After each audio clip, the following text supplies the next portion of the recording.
Assalamualaikum warahmatullahi wabarakatuh. Salam sejahtera, salam kita selangor maju bersama dan salam Malaysia Madani. Alhamdulillah, dengan izinnya juga dapat kita bersiaran kembali pada tahun 2024. Seperti biasa, bertemu lagi kita pada hari ini dalam program Berbicara Subang Jaya Coffee Talk yang bertemakan program Alam Sekitar. Program hari ini bersiaran secara langsung menerusi Facebook rasmi NBSJ pada setiap hari Selasa jam 12.30 tengah hari. Kepada semua penonton, jangan lupa untuk like, komen, share juga sebagai tanda sokongan anda kepada program ini. Baiklah, untuk siaran langsung pada hari ini, saya Yusradi Saleh sebagai moderator Subang Jaya Coffee Talk pada hari ini akan menemu bual dan berbicara bersama personel kejemputan iaitu untuk mengupaskan lebih lanjut perbincangan berkenaan dengan program Alam Sekitar berimpak di MPP Zon 8. So, bertetapan dengan selaras matlamat pembangunan SDG Plan Strategi MBSJ untuk menjadikan komuniti Bandar Subang Jaya sebagai salah satu bandar hijau dan mampan. Pelbagai aktiviti dan juga inisiatif telah dilaksanakan seperti program Alam Sekitar merupakan elemen penting dalam memastikan objektif pelaksanaan bandar mampan dapat dilaksanakan dengan jayanya. Baiklah, untuk memperkenalkan personal kita pada minggu ini, kita bersama dengan Puan Syakira binti Ramli, pengarah Bohomis Enterprise. Assalamualaikum semua. Apa khabar Puan? Baik, Alhamdulillah. Terima kasih kerana sudi meluangkan masa bersama kami pada hari ini dan selamat tahun baru 2024 saya ucapkan. Semoga di tahun baru ini kita dapat capai azam yang kita impikan lah.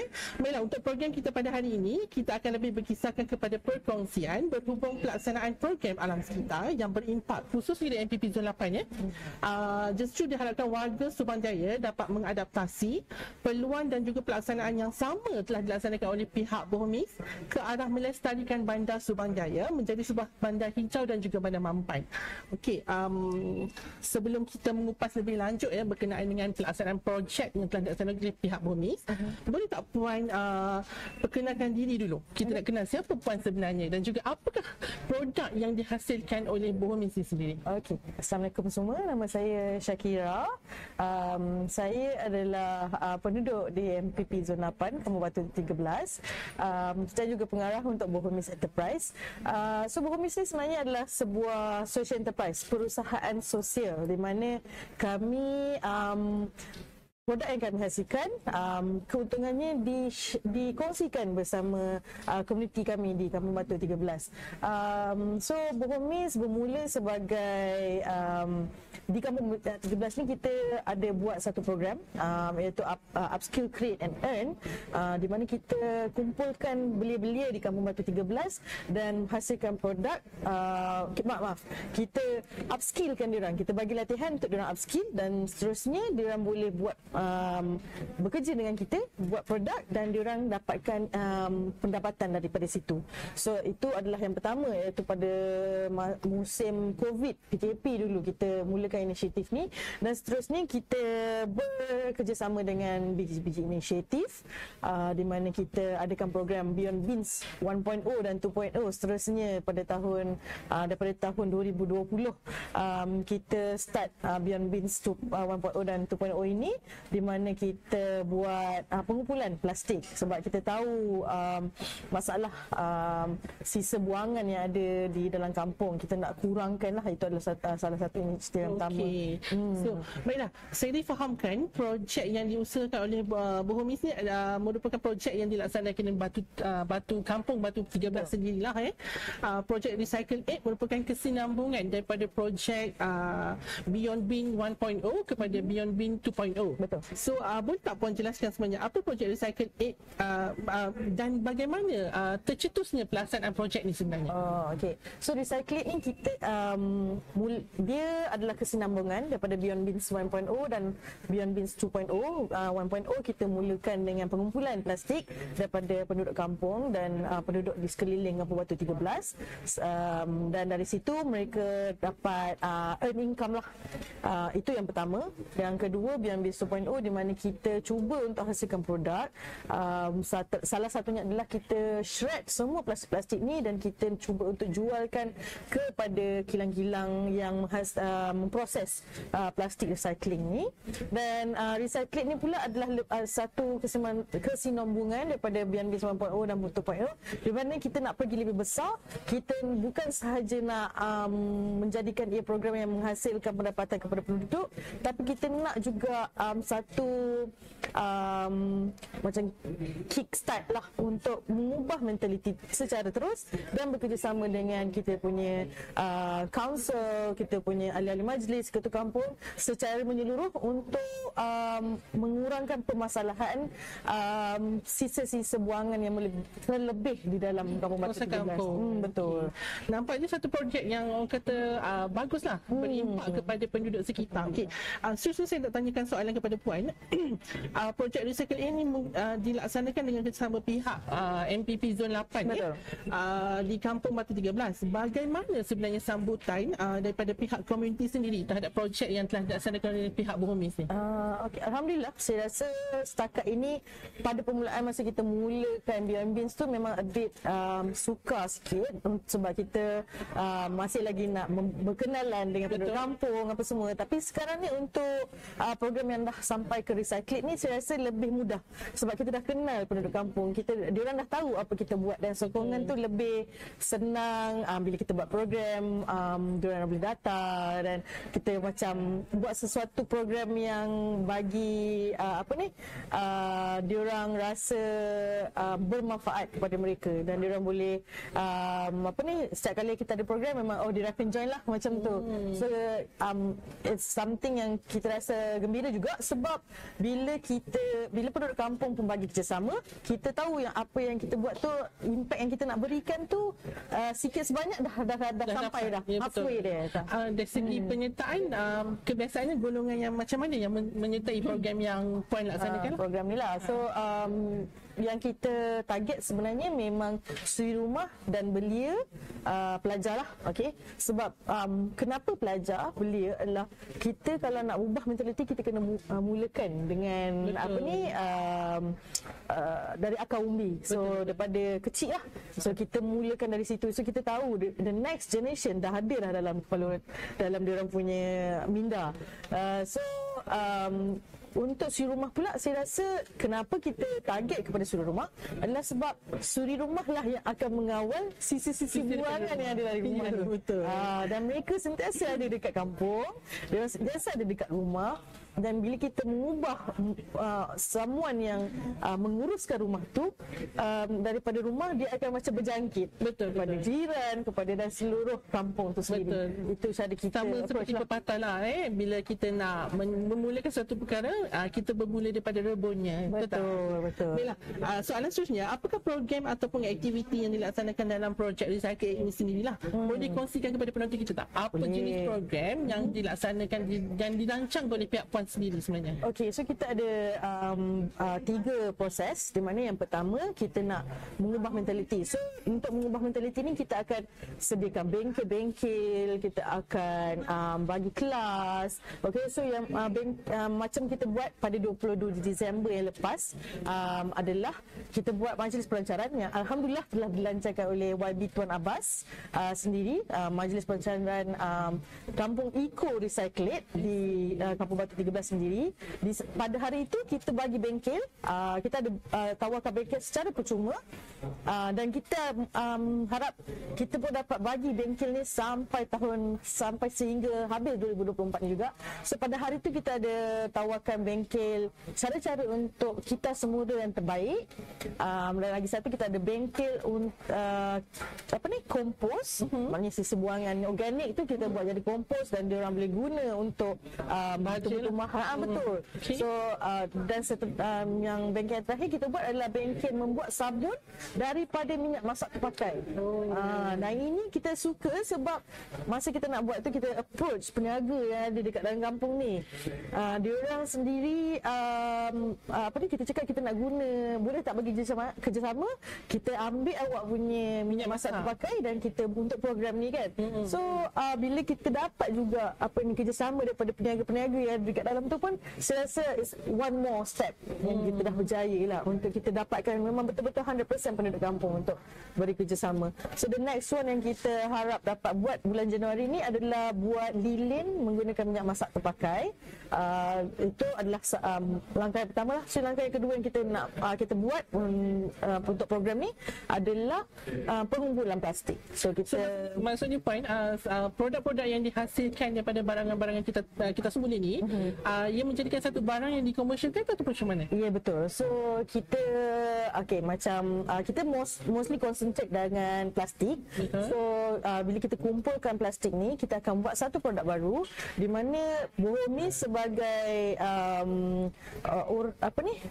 organisasi yang akan approach semua korporat, company-company swasta dan badan-badan kerajaan untuk mendapatkan order daripada untuk beli produk-produk kita, dan daripada situ kita jual kepada mereka lah, dan mereka yang hasilkan adalah penduduk kampung sendiri. So itu salah satu cara untuk diorang dapatkan diorang punya pendapatan.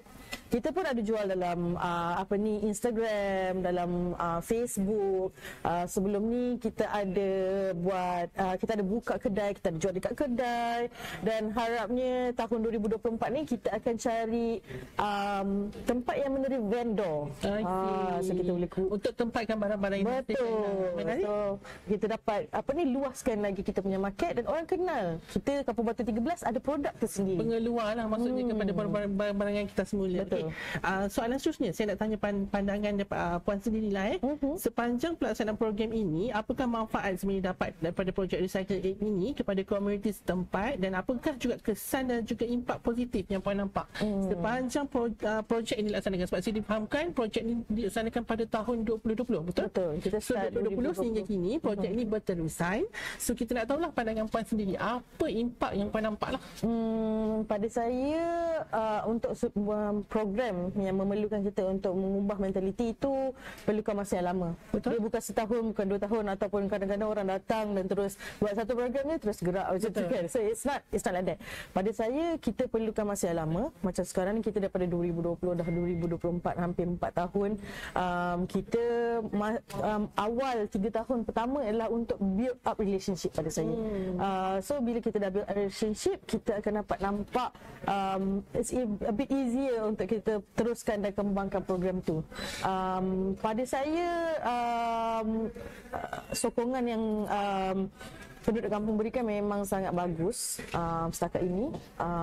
Bila kita buat program, kehadiran memang sangat bagus. Bila kita kumpulkan dan cuba cari penduduk yang berminat untuk bekerja dan hasilkan produk ni pun sangat bagus. So kita sentiasa ada progress. Dan saya rasa bila kita buat masalah dalam kampung Batu 13, masalah dia adalah sisa buangan. Sisa buangan yang sangat banyak. Ya, betul. Penduduk kampung juga tahu, penduduk kampung pun tak suka lihat. So saya rasa bila saya ajukan kepada mereka, memang kita mengharapkan kepada majlis untuk mengawal dan menguruskan sisa-sisa buangan ni, tapi kita pun secara tidak langsung perlulah letak diri kita di mana kita ni yang akan keluarkan sisa-sisa buangan ni. Kalau kita dapat kurangkan sisa-sisa buangan ni, kita bukan saja it's a domino effect. Kita bukan saja dapat kurangkan sampah, tapi kita dapat kurangkan banjir. Betul. Kita dapat kurangkan view-view yang busuk tu kan. So kita nak tengok kita punya kelestarian di dalam kampung, kita punya estetik dalam kampung kita tu cantik. Kita nak tengok macam dekat Jepun tu cantik, kemas. Kita nak macam tu. So saya rasa sebab itu bila kita approach dengan cara macam tu, it's a bit more kerjasama tu lebih senang. Lebih dekat lah. Betul. Sebab memang kita tahulah sebab kita adalah pengeluar kepada sisa. Kalau kita tak kawal di peringkat awal, kita tak didik di peringkat awal, mungkin peringkat seterusnya tu akan berlaku masalah lah. So maksudnya pelaksanaan yang pihak Puan sendiri laksanakan ni merupakan salah satu impak lah bagi saya. Boleh memberikan satu kesan yang agak orang kata luar biasa. Betul. Luar jangkaan, tapi kita mula dengan permulaan dan bukan dalam tempoh yang singkat lah. Okey, seterusnya soalan seterusnya, harapan puan sebenarnya untuk menjadikan Kampung Batu 13 ni sendiri, sebab ini orang kata permulaan projek pertama dilaksanakan dalam Kampung Bandar sendiri, di mana ingin dijadikan sebagai contoh, betul? Pihak Berhormat akan melaksanakan program ini di dalam kawasan kampung dan ingin menjadikan kampung ini sebagai salah satu contoh, sebagai salah satu modal kepada kampung-kampung lain yang ada. So apakah puan punya orang kata apa, halangan dan cabaran dalam puan nak menjayakan sesuatu program yang dah berjaya ni bagi saya di MPP Zon 8 ni untuk dijadikan sebagai contoh kepada orang lain sebenarnya? Pada saya cabaran dia adalah untuk kita fikirkan program apa yang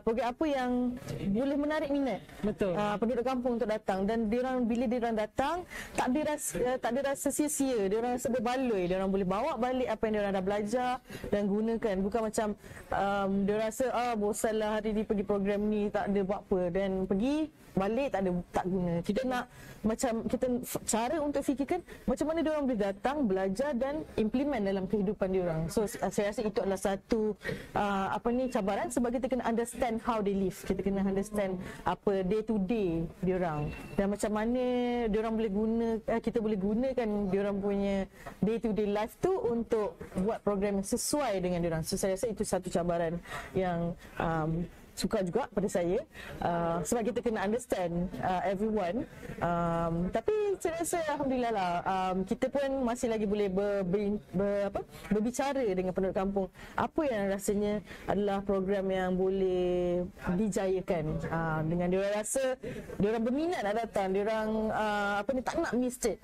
Dari segi mentaliti, ada tak puan menghadapi cabaran, contohlah penduduk sendiri tidak menerima ataupun tak boleh menerima bahawa pihak puan datang untuk memperbaiki sesuatu yang memang dah orang kata rutin bagi diorang, tidak dilaksanakan pengasingan, sampah dibuang macam tu saja, tidak di-recycle. So ada tak halangan dari segi nak ubah mindset? Halangan tu memang ada. Semua program saya rasa pasti ada a bit of golongan yang tidak percaya atau tidak suka dan rasa benda ni menyusahkan. Tapi saya rasa itu adalah sebilangan yang masih boleh kita berbicara lagi dan kita dekatkan diri dan fahami kenapa. Tapi saya rasa mostly yang itu adalah golongan lebih tua. Dan sebab tu saya tekankan sebenarnya, bila kita nak ubah mentaliti, kita kena mulakan dari akar umbi. Sebab bila kita mulakan dari akar umbi, dari sekolah, diorang akan balik, diorang akan cuba untuk gunakan apa yang diorang belajar di rumah. Dan saya rasa it's easier over the years. Bila kita macam saya 4 tahun lepas pelajar tu mungkin darjah 1, sekarang darjah 4 dah boleh berfikir kan. Dan boleh dekat sekolah pun dah ada program kertas mula sendiri. So it's always in their minds. Dan akan kalau diorang tak implement pun dah ada dah dalam minda. Dan bila in future kalau kita di Selangor ini menggunakan sistem pengasingan sampah, bukan sesuatu yang sukar untuk diorang start dah. Betul, sebab kita dah bermula daripada awal. Betul. Bukan satu yang benda yang barulah. Betul. Okey, seterusnya apakah ada tuju sebenarnya perancangan pelaksanaan masa hadapan bagi tahun 2024 dan jangka masa panjanglah pihak Berhormat sendiri untuk memastikan yang program Recycle Aid ni dapat dilaksanakan dan berjaya dilaksanakan sebenarnya? Saya rasa program ni akan berjaya dengan kerjasama penduduk, dengan kerjasama majlis sendiri dan pihak-pihak yang berkepentingan. Sebab saya rasa bukan sahaja kita perlu buat change of mentality, tapi kita perlukan pelaksanaan di mana mungkin ada undang-undang baru di dalam kampung, dan mungkin ada kita nampak orang luar pun datang buang sampah, dan macam mana kita nak halang perkara itu berlaku. Betul. Kita perlukan perbincangan dengan penduduk, dengan mungkin pelaksana dan semua satu table untuk kita jayakan program ni. Sebenarnya dia bukan satu pihak sahaja, dan saya amat berharaplah next kita dapat berkumpul satu dan tengok apa yang kita boleh lakukan supaya dapat kurangkan lagi. Sebab bukan sahaja kita tak boleh nak salahkan penduduk 100%, kita tak boleh nak salahkan majlis 100%, polis 100%, sebab semua ada, mungkin bukan orang penduduk pun yang datang buang sampah tu sebenarnya. So perlu saya rasa untuk future, that is how kami nak teruskan, kami nak bekerjasama dengan semua. So pendengar-pendengar yang ada hari ini mungkin boleh menyertai pihak Berhomis lah dalam memastikan kejayaan sesuatu projek yang kita dah rancang. So boleh tak Puan kongsikan bagaimana untuk pihak-pihak agensi luar jika berminat untuk menghubungi pihak Berhomis sendiri? Okey, kita untuk sesiapa yang berminat untuk bekerjasama atau mungkin nak datang tengok macam mana kita bekerja dan nak implement di tempat sendiri, atau hanya nak hantar barang-barang kita semula, boleh hubungi saya di Berhomis di Instagram dan juga Facebook. Ejaan dia adalah BOHOMYS, atau boleh terus email kepada kami bohomys@gmail.com. Sangat senang, dan kita tengok macam mana kita boleh terus bekerjasama. Okey, so soalan seterusnya, apa pandangan Puan mengenai usaha ataupun inisiatif MBSJ sendiri, sebab kita pun ada melaksanakan program kita semula dalam mempromosikan kelestarian program yang MBSJ laksanakan. Apa pandangan Puan? Saya rasa sangat bagus, sebab saya boleh lihat dalam setiap zon memang ada pusat kita semula. Saya rasa cuba pelaksanaan di sesetengah tempat mungkin kerjasama tu kurang kan dengan majlis. So saya rasa memang perlu kerjasama dua pihak lah, bukan satu pihak sahaja. Dan saya lihat di zon-zon lain ada yang program kita semula dia pun sangat-sangat bagus. Saya pernah menyertai program kita semula yang dianjurkan oleh MBSJ juga di USJ 17, dan saya rasa kita perlu banyak lagi approach macam ni. Program-program seperti itu. Betul, sebab kita nak turun ke bawah dan lihat apa masalah yang semua orang hadapi dalam kita semula ni sendiri. Betul. Dan apa yang kita kena, mungkin satu kali tu kita dapat 10 orang. Kalau kita buat every week, every month ke, mungkin makin bertambah dan lebih banyak orang mendapat impak dan pelajaran baru. Okey, kita beralih kepada soalan FB sebab kita terima beberapa soalan daripada FB live MBSJ. Okey, untuk soalan pertama, what is the impact plan versus result, duration, and how will it activate participation from the public, government or public sector? What is the impact plan and versus result? Okey. So saya rasa impact yang kita nak lihat adalah pengurangan sisa buangan di dalam kampung sendiri. So sebelum ni di Beyond Bins 1.0 dan Beyond Bins 2.0 kita hanya concentrate kepada sisa buangan plastik. Dan sekarang ni kita cuba untuk keluar sedikit daripada plastik. Kita ada buat kita nak kurangkan sisa buangan organik dan juga sisa buangan lain-lain. Tapi kita masih concentrate pada plastik. So impact yang kita nak sebelum ni kita dah dapat kumpulkan lebih daripada 200,000 kilogram plastik yang dalam program sebelum ni. So seterusnya kita harap akan lebih banyak pengumpulan dan penghasilan. Sebab bila kita kumpul, orang tak tahu apa yang kita dah kumpul, apa nak buat kan. So selepas kita dah kumpul, kita nak hasilkan juga produk-produk baru yang lebih banyak, lebih variety. So dalam kita boleh lihat impact yang kami mahukan adalah pengurangan sisa buangan di dalam kampung sendiri dan perubahan mentaliti. Maknanya adakah mereka boleh menerima buat sendiri. Memang tak ada pelaksanaan pengasingan sampah, tapi bolehkah di dalam kampung diorang boleh buat pengasingan sendiri sampah-sampah ini, dan jika ada majlis-majlis di dalam kampung, diorang ada rasa untuk kurangkan penggunaan plastik dan gunakan mungkin cawan kertas atau buangan tu, sisa makanan diorang lebih aware. Okey, kalau 100 orang kita tak perlulah order untuk 150 orang makanan. Supaya sisa buangan tu kita tahu dapat kurangkan. Okay. Soalan kedua kita dah terima daripada inisiatif yang dilaksanakan, berapa peratus pencapaian pengurangan pembuangan sisa plastik di tapak sampah? Okey, di tapak sampah kami belum ada nombornya lagi, sebab saya rasa tahun ni baru kita bekerjasama dengan kita nak bekerjasama dengan majlis JPAS terutama sekali, tapi sebelum ini kami dapat numbers lah yang kita rekodkan sendiri adalah lebih kurang 200 kilogram sebulan untuk program Beyond Beans dan Beyond Beans 2.0 average. Okey, ada masa memang ada tinggi, ada masa yang kurang, dan saya rasa pengurangan sampah itu adalah tidak dapat memang signifikan, dan kita dapat hasil tu kita lihat sendiri dengan penghasilan produk yang telah dihasilkan melalui order-order yang masuklah macam itulah. Seterusnya, soalan seterusnya, apakah sasaran Bohomies dalam inisiatif hijau, adakah tumpuannya hanya dalam pengurangan dan kita semula plastik sahaja, ataupun apakah sasaran dalam tempoh 5 tahun yang akan datang? So saya sekarang ni untuk Bohomies program recycling ni lah terutamanya sekali.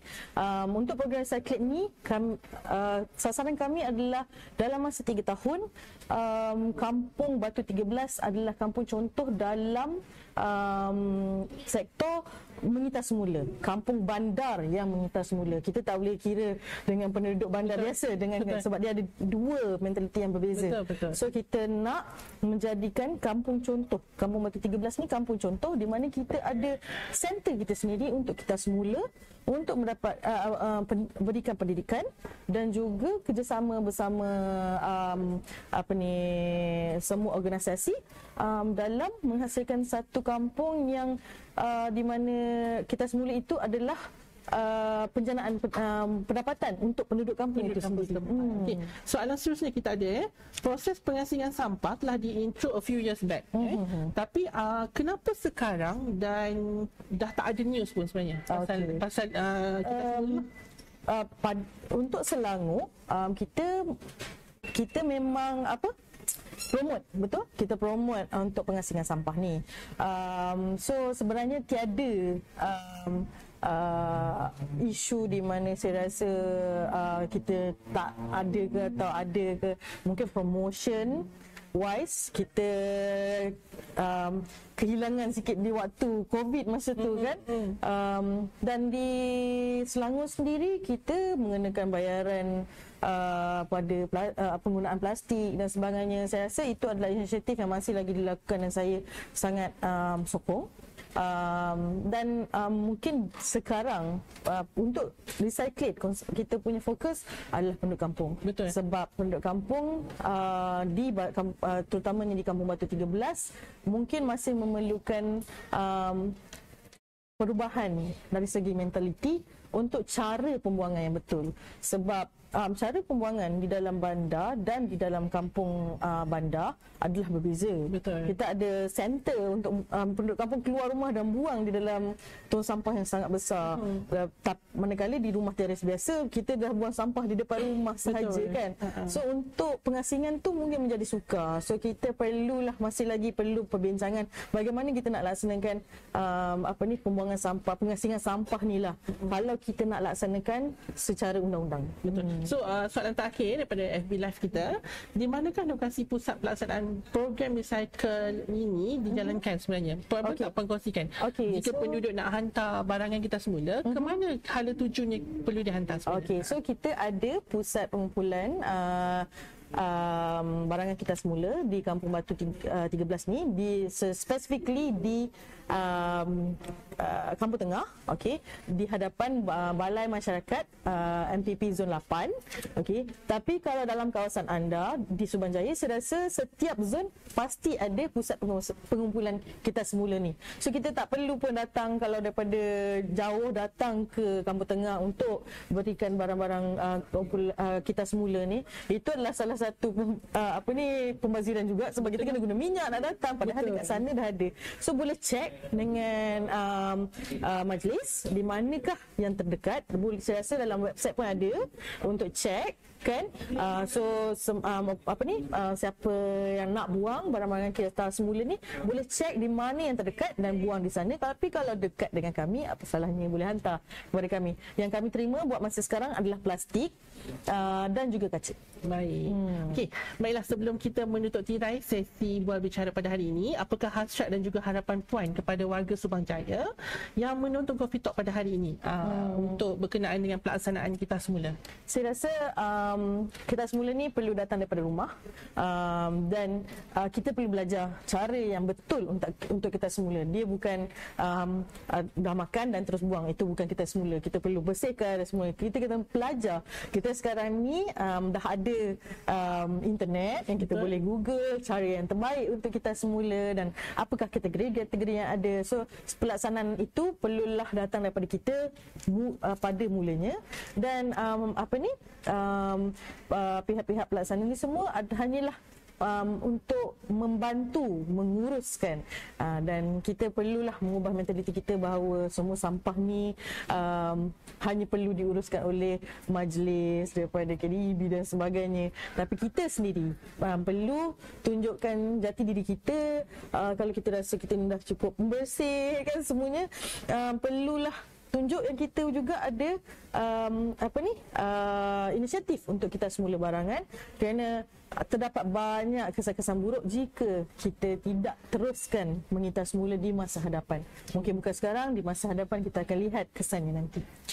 Sangat membangsakan ya.